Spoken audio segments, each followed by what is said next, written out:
Stay still, please. 4. Good afternoon. Thank you for joining us at this particular show from Eye on the Bay. Spotlight on the Bay. I'm sorry, my apologies. Spotlight on the Bay. I am playing a much different role today than I normally would. Usually, I am one of the people that is partnering with my colleague Darren White. However, today he's unavailable, so I'm kind of switching the role with being Darren and also being Dietrich, who's normally our moderator. So today I'm wanting to lead this conversation because it's something that is really, really important to me, the analogy of life. Through our work at Progressive Transitions, as you know, we work with a lot of people that go through a lot of different steps, a lot of different venues, a lot of different ins and outs of life. But one thing we never think about is FIB, fractured, embedded, inherited behavior. I started talking to a colleague about fractures. We started thinking about, oh, I fractured my ankle, I fractured my foot. When you fracture something, it is put in a cast until it heals. But when your relationship is fractured, it doesn't get that type of attention. You keep moving. When you put your elbow or your broken arm in a cast because it is fractured, you don't use it. It becomes stationary. You go back and forth to the doctor. He tells you, don't use it. You're getting better. You're getting therapy. You're getting better. But it's still fractured. So, what I'm thinking about when I think about domestic violence, sexual assault, and human trafficking, and life itself sometimes is how we don't look that we are fractured. We are broken. We don't make that analogy. It's not the fact that our spirit is broken, but not only our spirit, but our heart, our mind, our way of thinking, our way of communicating. It's embedded in us because it was taught to us by somebody else. I can feel like I want to talk to so and so. You don't need to talk to that person because the person that's telling me that is fractured. So we have to look at the fact of what fractured means. If you take your cast off too quick, you will not heal. You have to go through all the necessary therapy, all the necessary processes in order to heal. It's the same way in a domestic violence relationship. You get fractured physically, mentally, emotionally, and psychologically. But what do you do about it? You continue to use that broken limb. You continue fighting with that broken limb, and it doesn't heal. And that broken limb is not really a limb. It's your mind, it's your body, it's your spirit, it's your heart, it's your children. Everything is a part of the fracture. And that's the difference in a fractured foot or a fractured elbow. It's only dealing with one segment. But in life, we are dealing with more than one segment. We are fractured at work, we're fractured at home, we're fractured on the street, we're fractured by the news because things get embedded in us that make us think and feel a certain way that is really not how we want to feel, but we're forced to deal with it. Triggered. So at some point, we have to stop and say, okay, I want to take the cast off. I feel like I can move better now, but I'm not sure. So should I leave it on or should I take it off? If I take off the cast in my relationship that is fractured, what's going to happen to me? What am I going to say? Who's going to listen to me? How am I going to feel? So when it becomes embedded in us, that's the feeling of being fractured. It's like, I'll never feel better. I'll never have a good relationship. Nobody will ever understand me. This is where we come up with a behavior pattern that becomes dangerous because we really don't have anybody to go to and say, you know what, I'm hurting. My fracture still hurts. You are still hurting me. We're not able to do that. So today I want to take fracture into more intimate relationships. And today I have Bilal with me and I have Dietrich. And I must tell you, I am so excited to be the commentator, to sit here and talk to them, two men and me. You know, men don't talk to women a lot. Women talk to No, men. we don't. No, you don't. No, we don't. But I think that I appreciate so how you are willing to discuss your fracture Yes. and how you want to do therapy to heal it. Yes. Is it physical therapy? Is it mental therapy? Right. What do you want to heal from? The cycle or what? So I will start with Bilal. Thank you, Norma. First of all, thank you for being here to kind of give us a guidance through this. What I would like, the result that I'm looking for is confirmation. Confirmation of what is real and what is not real, especially in our most, or I should say, my most intimate relationships. One, my family, my daughter, we talk about things that took place early in her life. There were situations with mainly her mother and I that didn't pan out well. But she also witnessed the fact that there was a measure of us trying to work it out. She was able to see that on a constant because I kept bringing that. She was, at the time, I'm thinking to myself, well, this is my only child, so I want to make sure that I have a connection. Even if it's a small one, I want to have a connection. So I kept trying to keep those communication doors open. They got shattered and closed a couple of times, which made it difficult for me to then reach back again to try to make connections and to get some confirmation and have a relationship, something that's real, something that's wholesome. And it didn't pan out like I really wanted it to, and I put it on myself as well. It was something I didn't do, or I didn't do enough to create the relationship, or a closer enough relationship where she would call me and we could talk about it. It wasn't there. So, it seems like it's trying to turn the corner now, but that part of our relationship still bothers me. It still plagues me. Why did it go that far deep to the negative? It's still fractured. Yes. It's still fractured. And like you said, all the things that you tried to do to make it heal Right. and make it mend, Right. they didn't work. Right. But you decided, I'm going to get up and deal with this fracture anyway as best I can. Right. And now you're going into the element of where, okay, now I'm making a turn. Now it's feeling a little better. Now I can move my hand better. I can turn my head better. The healing is taking place slowly. And I think when we are fractured, sometimes it's so deep. It's so deep that we don't think we will ever get out of this. But I think when it comes to our children, we have to remember that many times what's fractured is the message that they got, and the person that they got the message from is fractured.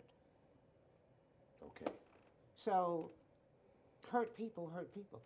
So if someone doesn't want you to have a relationship with someone, like you're going to take that away from me, or you're not going to be able to move in on us and they're with me and you left or you did whatever you did, that's the fracture they're feeling. Right. And finally, when you decide, okay, I'm done with this, I want to now open a new door. I am whole now. Health, wholeness, and healing. Right. I am now ready to be able to have this dialogue and to reach out, to reach my fractured arm out. Right. It's working. I'm ready to reach out now and talk to my daughter. Right. And you have to remember, if she doesn't respond right away, it's because she's fractured. So I needed to hear it that way. yeah, because she's like, what happened? And like you said, sometimes someone gets a story disseminated to them, and Right. then you come along and you say, that's not what happened. Right. Right. So how do you undo something that has been already done? Right. You know, it's like when someone hits somebody. I didn't hit you. I didn't hit you in the eye. I hit you in the neck. I didn't choke you. I knocked you down. This is what they tell the police. And they're looking at the person. I didn't hit her. It didn't hurt. Yeah, I didn't hit her.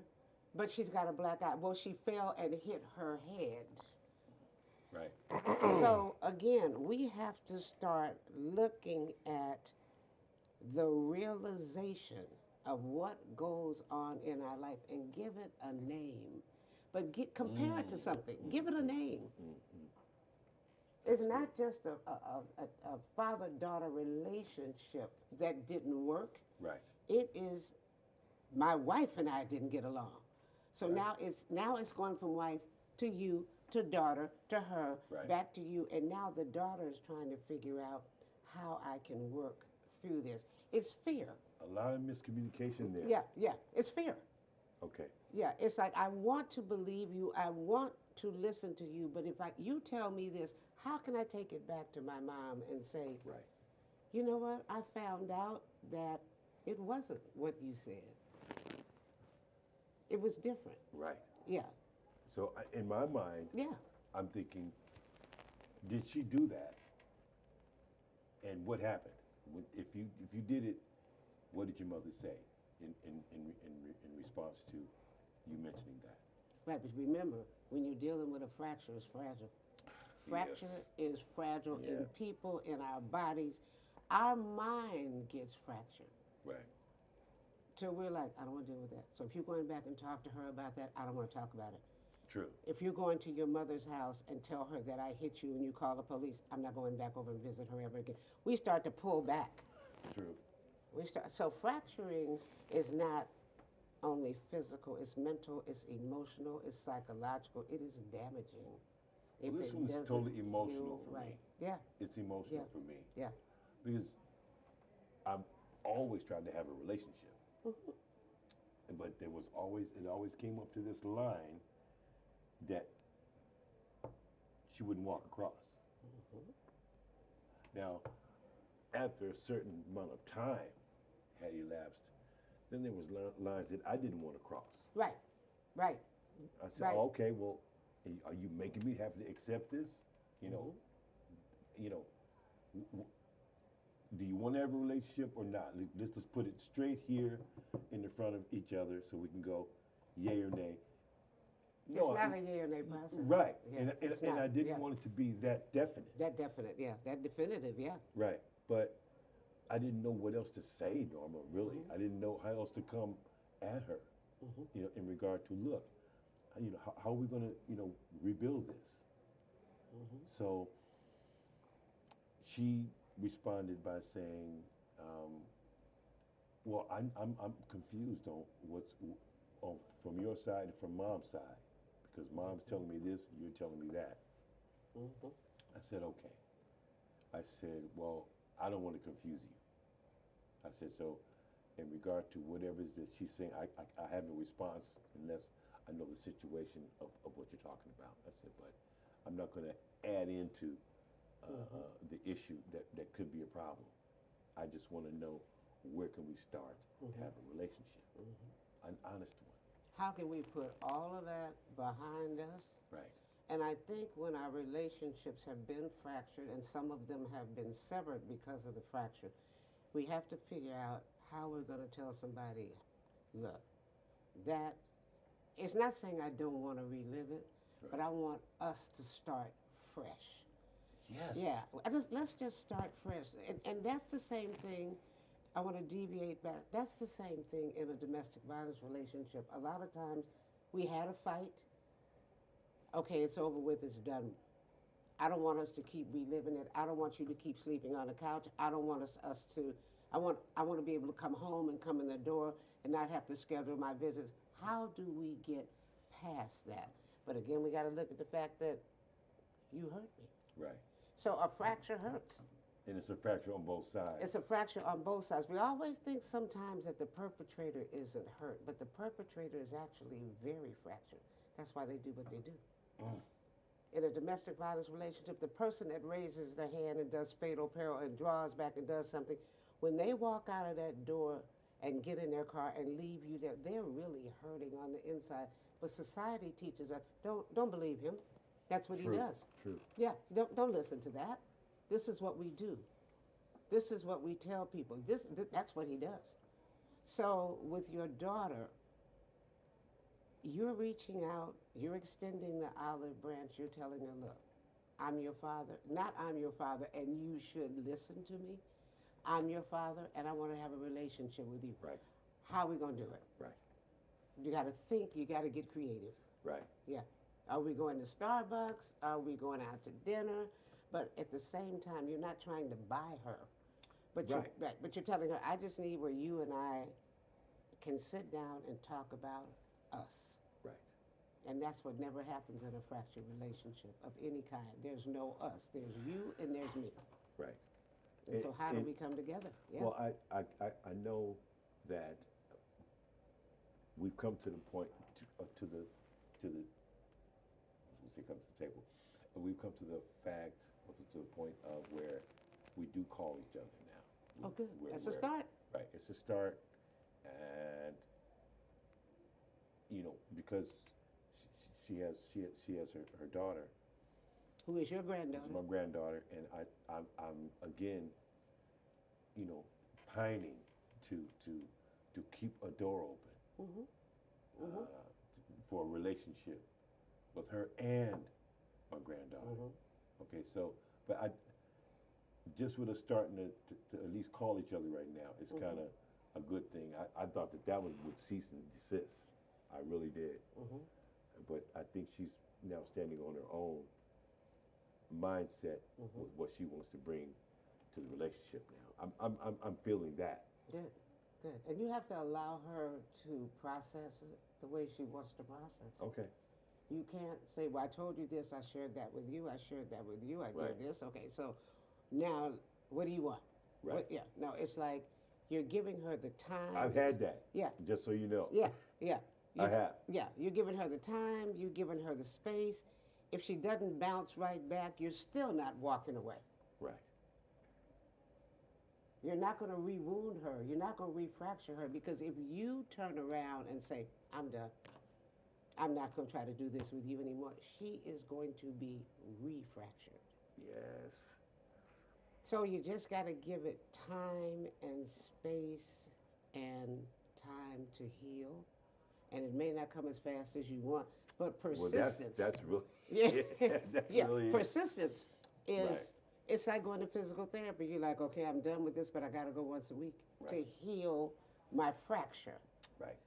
and to get stronger. And that's what, maybe what you want to tell her. You know what? I want to work with you to get stronger. That's a good one. Yeah. It's not you're not saying she's weak. You're saying I want to work with you to get stronger about us. Yes, I heard that. Yeah. Yeah. I want us to get better together. Well, I'm gonna definitely work with that process starting from today, and so I'm supposed to talk with her. So I'll come with that, and the next time we talk, I'll give you a scenario. Absolutely. And you know you can talk to me about it anytime. Yes, ma'am. I appreciate it. Thank you, Norma. And now I am switching to Mr. Dietrich. Hello. Yeah, it's been my name is Diedrich. Normally the host of Put It on the Table. Mother just passed away, so yeah, this hits home. Yes, sir. You know, the trip, driving all the way there and seeing my mother lying there, I just can't help but think of all she went through to get where she was at. Especially when it was just me and her in the beginning. Mm. And then you meet this stepfather who doesn't accept her son and brings all his demons with him into the relationship. As a child, 3 years old, and watching your mother abused over the littlest things, food is cold, just anything, just lashing out, and you feeling like, what is he angry about? Right. Why are you so angry at this woman who does everything for you? Right. Mm-hmm. You know, and the only reason that and then you as the child is like, and you want to protect your mom, and you're just like, why is she with this man? And why is she with this person that she could do so much better? and he's looking at you as, because you're the first man. I'm the 1st. I'm always going to be the first. So he automatically doesn't like me. And sending that, and then, you know, what else can I do? And you're feeling like everything over the years is just meant to derail your success or ability to have success, because he doesn't want to see you successful, because he couldn't do it. Right. Right. He had a built-in resentment. And the resentment because we were darker than him. The ink spot and the road tar and then the names you're calling my mom. This beautiful soul that does nothing but cater to you as a dependent. I love my mother, but I could never be with a dependent. You just have no options. And I didn't, when you're young, you can't see both sides. You can't see where he's coming from. Right. You just see what's happening. In front of And you don't know why, and you're just like, I'm a good kid. I get good grades, or what? Why do you not like me? Right. And so when I went down there, I talked to him. I said, you know, me and my sister, I said, I really got to know. When we moved, and because we were in the Vietnam War, and we were in Philippines, and when we moved from the Philippines to here, I said, why did you move us to this neighborhood where no one looked like us? And you set all these rules, like all of a sudden there's no Christmas, all of a sudden there's no nothing. Like one minute I had Christmas, next minute no Christmas. Like all the rules have changed, and all of a sudden, but we're in this neighborhood. And he's like, I didn't want to live or be around black people. You made that decision for us? I said, you didn't realize what other problems we would encounter in this neighborhood in the early 80s and late 70s? Right. But then I adapted. I had to adapt. But then I'm looking at this man my mother chose, who I have to respect. And I'm understanding that I'm getting smarter and smarter than he is. Because he hasn't gone. There's no ceiling. Right. Like there was a picture that I had of him in this karate. And I was like, I had it on my wall, like, because I'm an alpha person. And that's the line of people I come from, the Watsons.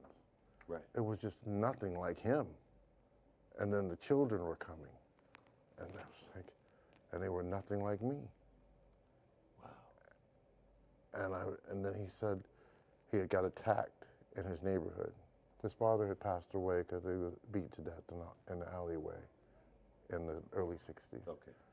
by some black people. And he got beat up by darker black people in his neighborhood consistently. And took that into his relationship. And instead of fighting that or trying to build yourself from that, you beat up your family. You know, I want to just interject something that I'm feeling. What you're talking about, not even just from a skin color of not wanting to be with black families, but also there's so many younger children that are going through what you're going through about being smart, being there, being with my mother, and they're experiencing what you're experiencing, what you experience right now. Right. Why is this man here? Right. My dad's in jail. Right. And you brought this man in the house and he's abusing you, but there's nothing I can do. I can't help you. And this is how we grow up. This is how they grow up, to have that misfit, because it's no fit. Right. The resentment, but you know, this man was so fractured when he came into your life in more ways than one. Yeah. And I could see it. Yeah. And I think he knew I could see it. And then as I got older, and I think in 6th grade, then I hit 6'4". I've been this tall since 6th grade. And then filling out, and then the phone ringing off the hook, and then, as you're progressing, and you're still trying to figure out who you are, where you fit in, Right. while navigating the neighborhood you live in, Right. the Church of Jehovah's Witnesses, and the rules that they're setting for you, and you don't know, this is not me. and you can't say no because your parents are telling you you have to do this, but everything in your body is saying, why am I here? Well, what? This is not. That's your question. This is not. This is not why I want. I don't want. I just told them I don't want to do this. I could do this. I can give talks all day. I did talks in district assemblies. Everyone loved my voice. They loved, but it was. This is not what I want to do. Right. I'm like, the world is so big. Why do I have to eat manna? That's not. I want to eat. I want to go and experience the world. Right. And he said, "That's an apostate. You're talking like an apostate because I'm perfect." Okay, you know that I've been here since the beginning, right? Well, I know what you did behind closed doors with the women at your job, the pornos you're listening to at night while mom's in the bedroom, the phone calls late at night, the screaming out at night God's name because your demons are bothering you. I know why you left and then you left Citrus Heights and moved to Houston, Texas. You took my mom away from all of her family. I said, I was sitting here driving, I drove that trip. 28 hours you drove away. You were running from something. You took mom away from everybody. And I'm like, to another neighborhood worse. You know, Texas in 89? I'm like, he's like, I didn't know. I could write a whole book about what you don't know. You took mom over here. You know, I would never take my woman away from her family. I make sure she's close with her family. That is it's necessary for your wife to be with her family. Right. So she feels connected and grounded. Right. You just want her to depend on you.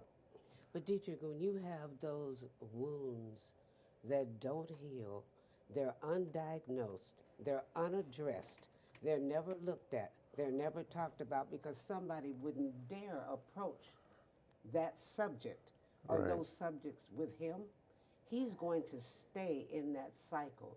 He was in a cycle of abuse with himself first. Many times we always think about the cycle of abuse of abusing somebody else. You can be in your own emotional, psychological, financial, spiritual cycle. You are your own batterer. And then you're going to inflict that on somebody else because that's the only thing you know how to do. You don't know how to come and say, look, I need some help with this. You're not going to even ask somebody, what do you think? What can we do? Or what do I need to do? Or what would you like for me to do? It's about them. And he is in that cycle and he never got out of it. No. And he inflicted his pain On the whole family. on the whole family. Because He fractured everybody. Wow, yeah. Because you know, it takes, you know, time has gone by, and you know, I'm dealing with my family, I'm building my life, and to come back and see how everything's regressed for them and how they live, and the fact that all their sons are still living with them and can't live on their own, and they're bipolar. He was bipolar. All of his kids are bipolar, and you're dealing with this, and I'm just like, it was like a nightmare Mom had to deal with all these years, just, and then, oh, well, yeah, they don't like us very much out here. Why would you move to Houston? Why? Texas, of all places. You don't know what he was running from. Oh, I know. Yeah. What he was running from. The yeah, phone but- calls. Right. I understood when the phone calls were coming from Right, the Child Protective Service that something had been. So I knew. Right, but you also, what was he running to? He was running away. Right, but to what? Right. Because you'll never know. His fracture was so deep. And I could tell, you know, Yeah. what was bothering me, and not to badmouth any particular religion, but the religion I was in, and the congregation that I was in, it seemed like he was catering to them, and allowing them to dictate what we were to be as a family. And what bothered, and it would bother me, I said, you're letting, and it's not a racial thing, but you're letting white people tell me how I'm supposed to be as a black person, how I should wear my hair, how I'm supposed to speak, how I'm supposed to, if this is how God made me, why is it their right to tell you, tell me, your black son, how to be? Who are they to tell me that? Right. And that's the thing about religion. You put those on top of the problems you're already going through, and because just like you said, those fractures, I think the fractures didn't enable him from taking care of the family, so he allowed the congregation to take care of the family. He let the congregation take care of the family. Oh, you deal with it. And so now they're running our family. Oh, don't do this, don't do that. I would like to play basketball. No, you're not. We don't. You're not allowed to play basketball. It's not allowed. I said, and I remember sitting down with the elder, and I said, well, if you go door to door and you knocked on Magic Johnson's door and he wanted to become a Jehovah's Witness, would you tell him he can't play basketball anymore? Well, that's a special circumstance. How special? Okay, I'm sorry. So I'm not a special circumstance. and so this construction of this religion on top of, I always called it colonists. You know, trying to tell black folks what to preach and how to preach and who to preach to. That's what this felt like to me. And, you know, I'd be the first one as a 5-year-old. There's no dinosaurs in the Bible. Where are the dinosaurs? I had so many questions, and there was never any answers. It's like, oh yeah, we'll get back to you on that. You know. Devil's price. So many questions and so many, but there isn't any. How are they going to fit on the ark? Right. So where were they? Biggest hoax? I don't know. You know. But and then when I was looking at him, and me and my sister, which is his daughter, were talking to him, and all those pieces fell into place.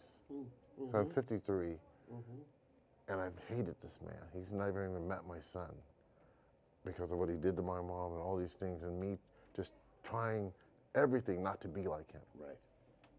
Because that was my only example. Right. Fighting tooth and nail. Let me go live with Grandpa. No, I need you here with me. I know why you needed me here with you, because everybody was crazy. It was the only thing. Everybody was fractured. Everybody moved. Everybody was. And you know, Yeah. back then it was, oh, give them Ritalin. Yeah, Give them exactly. Ritalin. Yeah. All of them I had remember Ritalin. that. Yeah. And so, and then I when they remember get that. older, Yeah. they try to figure out how to supplement that. Right. So you've been putting them on drugs this whole time. I mean, I was so sad to see my mom, see all the stuff she had been through. She was this beautiful model before she met him, traveling the world. She was in the newspapers and magazines, and then got with this person who I just never thought he was intelligent. I felt he was, I was number one. Well, the 6th grade, I had an IQ of 210. That's big. I didn't know what that meant. They said, oh yeah, aptitude. I skipped 2 grades, and I'm heading somewhere. You're a But there was sponge on no, this but there road. was no, he couldn't take me anywhere. Right. If you're jealous of me, I can't go nowhere with you then. And I'm a kid. How are you? You know, you can't go nowhere with it. Now you're stuck, and you just do what I say. Yeah, and not as I do. Yeah, and that's one of the things that I've seen happen with a lot of men that I have encountered in the prison system and in the reentry system, that they lost their voice because somebody took it away from them, and then they had to fight to get it back. And instead of having someone to sit down and say, look, it's this, it's this, it's this, being able to say, okay, I'm going to take ownership in taking your voice from you. I want you to get it back. I want to help you. It's never addressed. It's never addressed. So you try to find it. You try to find it and still have respect for the person. Right. As much as you possibly can until you reach that point to say, there's something wrong here. Right. And we don't ever think about you know, how wounded some people really, really are. And they're not able to tell anybody they're wounded because they have to act out on it instead of being able to talk about it. Right. That They've was been my able problem. to put it on the table. Right. They cannot put it on the table because that's not what you're supposed to do. You stay in a child's place. You don't think, you don't speak, you don't talk. Then when all of a sudden you start to come out into this point of your life where, wait a minute, I got a brain. Right. You know? Right. I don't know which one it was in The Wizard of Oz that didn't have a brain. Was it a Tin Man? The Was it Tin the Man. Tin Man? The Yeah, Tin well, Man. all of a sudden the Tin Man got a brain. And he started reciting algebra on the thing or whatever. Wait, you've always had that. You had that brain. That's why you could see through this person. But he, again, was Some of the back to our deformity main there. word. He had the fracture embedded in him. It was It was horrible. deep. It was Oh. horrible. It was horribly deep. Yeah. And when it's that deep, Yeah, it's just yeah. your house is a nightmare. It's very deep. And then you're inviting other families to live in the house who are just as fractured as you are. Right. And it's Yeah. it is you it can't- is you can't it, turn- it, it's turn such away from it. there's so many dark days and you don't know what to expect. Yeah. And you know, I was always hiding under my blanket, and I've read so many books just In to the be dark, in yeah. my own world. You're just trying to escape to a different world. And I'm speaking for any kid that goes through that, especially the Yeah. stepson. Yeah. And man, it's a powerful thing when the person your mother marries is weak like that. It's just It damages. I know for me, when my mother remarried, it was damaging for me because the person she married, I think very much like Dietrich's family, he didn't connect with me at all. Not at all. We barely had conversations, and I think it was 5 years they were together. And I told my mother this too. I said, she said, well, she asked me one day, came home from school. She said, so have you seen Jerry? Did he call us? I said, no, ma'am, he didn't call. Okay, so I saw worry. She looked away I'm like, I know that look, And 2 weeks later, the same look came up. But she didn't ask me, but I saw the look. So, and the 1 week later after that was when I saw serious violence. He was lying about where he was. My mother busted him out. Said, no, I know he was. He was doing this. He was with so and so. And he said, you're lying. And struck her. Oh, I'm standing there and I see him do this. All I could do was react. I mean, I'm 12 years old. So I go, I dive on his back. I mean, I don't know what I was going to do, but all I could do was dive on his back. You hit my mother. You're right. You hit my mother. So he picks me up, drops me, says, you better. My mother came up with a straight razor that was on the side of the bed. He froze, and I saw life in a different space then. So now my mother's not the one being tortured. She's torturing him. So I'm going, oh my God, what is going on? So my dealing with that type of fracture from then came all the way up to me to meet me now. Yep.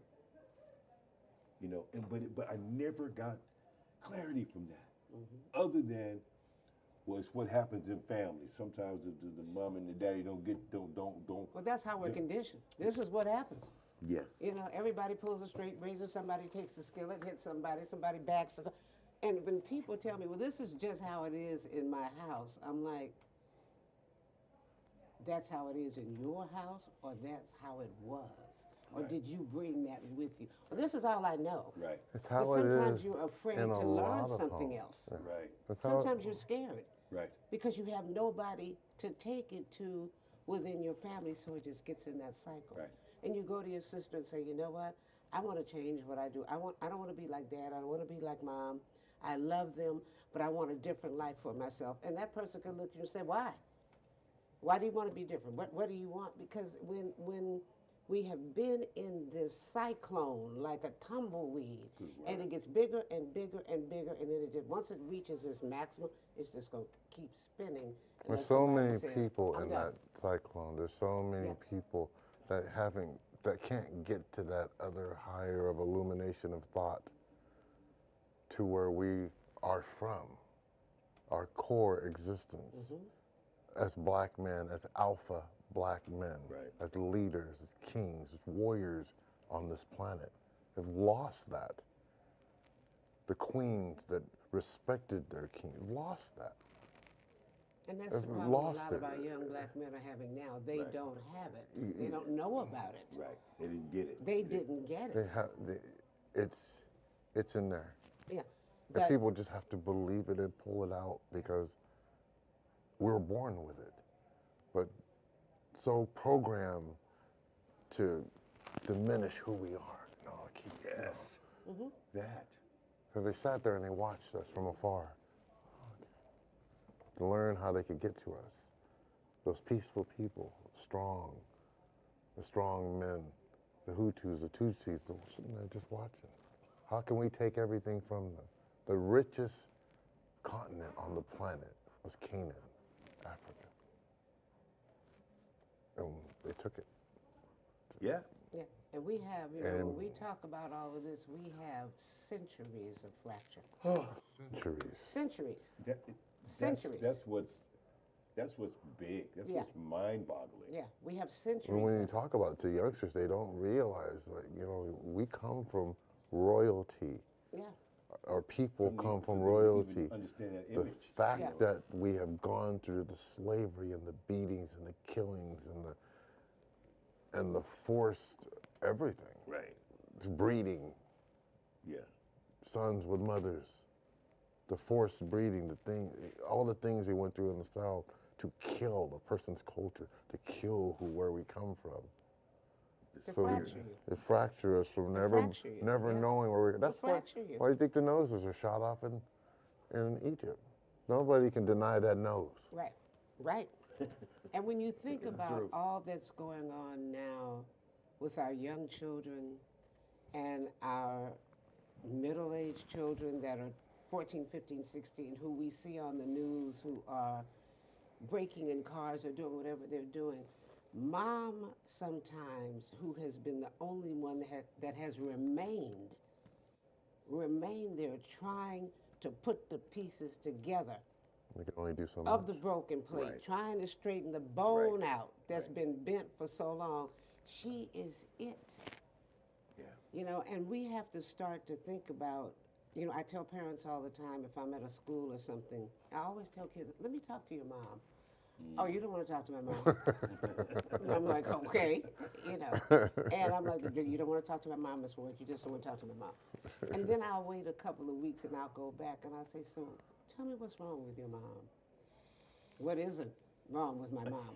They have already formulated this opinion Before they knew why. before they even know why. It's what I heard. Well, my aunt said this about my mother, and my dad said this about my mother, and my dad left my Right, mother, right. and there starts the fracture cycle. right, So therefore, you know, I'm just gonna do what I gotta do. So you don't need to talk to my mother about my behavior because she's not gonna do anything about it. right, Because she didn't do anything about what happened to her. yeah, right, So it all comes back down to the root cause of the problem that we talked about in our first put it on the table. Right. What is the root cause? Yeah, we can do anger management, we can do counseling, we can do therapy. But if somebody is not willing to raise their hand and say, I need help, right, it'll never happen. right, And you raised your hand and said, I need help with my daughter. yeah, Yeah, because I can't do it by myself. And that's where we have to get. Right. that we cannot be too proud and be like your mom, who was a model and a beautiful woman, who, but deep down in her heart, this person stripped her Yes. of everything she really was, because she was not what she wanted him to be, and he Right. was not what Right. she really wanted, but she didn't know what to do. So you ride it out like you riding a horse in a race. Right. Somebody's going to get to the finish line and somebody's not. Right. And that's the reason why we latch on to things that are so unhealthy, because we've never gotten healthy. You know, that's why I try to bring everybody That's in. a good one. Yeah. I'm Yeah. sorry but you're right. I just saw that. Yeah. You're right. So all the times I'm thinking, well, I grew up, and you didn't grow up, and so whatever's, again, I don't want to be a person that puts it on anybody else, Norma. Okay, I'll take whatever my responsibility is, Absolutely. but you have to do it as well. That's right. And That's so right. we both have to stand here, disrobed and say, okay, yeah, you're right. I look ugly on that. So I'm trying to find that way to be able to say that. To Yeah, to we her. have to be able to find the way to say, I'm sorry. Right. That is a big part of healing your fracture, especially when our focus has been in putting it on the table, intimate partner violence. For somebody to look at you and say, look, I am sorry. Yeah. I didn't mean to do that. Well, by that time, 50 people have been in your head telling you, don't even think True. about it. True. Don't listen to that. Don't go True. for that. He's going to do this again. So sometimes in your own mind, You have to say you sorry want for to them. say, oh, wait a minute. Maybe I should listen. But see, that takes work. That means I got to do some work. If I'm going to listen, I got to do some work. Right. I don't, Yeah. I got to work. I Yeah. can't, what am I going to do with this? Well, how am I going to do that? So I think today we have run the complete circle, and we put it all the way around on this table. Yes. And it comes back to the fact that we have to work on healing our fracture and giving ourselves permission to heal our fracture. So on behalf of my panelists today, on behalf of Darren White, who's not here, I want to thank you for being a part of Spotlight on the Bay today. And I hope we said something that you will walk, drive, or jog down the street with and say, you know what? I got to think about this. Right. I need to put it on the table. That's right. Thank you. Thank you, Norma. Thank you very much. All right.